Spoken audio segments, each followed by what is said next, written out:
Hey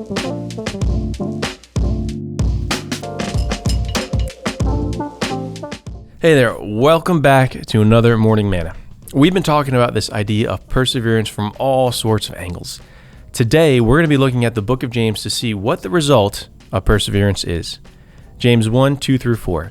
Consider it pure joy, my brothers and sisters, whenever you face trials of many kinds, because you know that the testing of your faith produces perseverance. Let perseverance finish its work so that you may be mature and complete, not lacking anything. Like many things in the Bible, we are given a completely contrary view of what the normal human response would be to trials. James says we should be looking at these things with pure joy. Now, I don't know about you, but my instincts in the face of trials usually don't elicit pure joy, at least not automatically.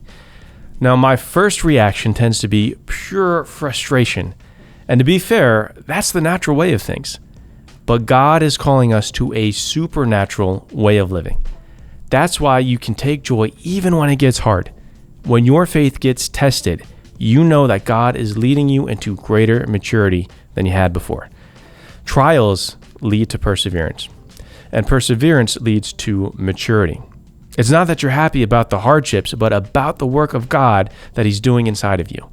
Because these things are some of how God brings you to maturity.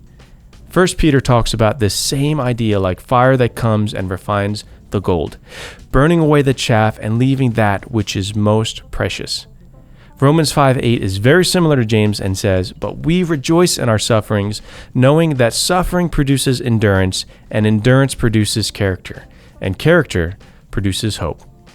When you have the right perspective on your trials, you are empowered to truly consider it pure joy and rejoice even when things are hard. That's a big shift in attitude. Your prayers then sound less like, "Why, God?" and more like, "Thank you, God. Thank you, God, for this opportunity to grow. Thank you for this opportunity to demonstrate what you've been doing in my life and shaping my testimony. Thank you, God, for pushing me closer to you through this trial." Now, if I'm honest, most of the time when I'm leaning towards getting this right, I still often start with a little exasperation. But when I'm wise, I choose to submit that to God and keep the bigger picture in mind. And yes, this thing is making it difficult. And no, I wouldn't have chosen it. But God let this in my life for a reason. And I want to cooperate to let perseverance finish its work. And when you do that, it'll result in more maturity and completeness. I'll see you tomorrow.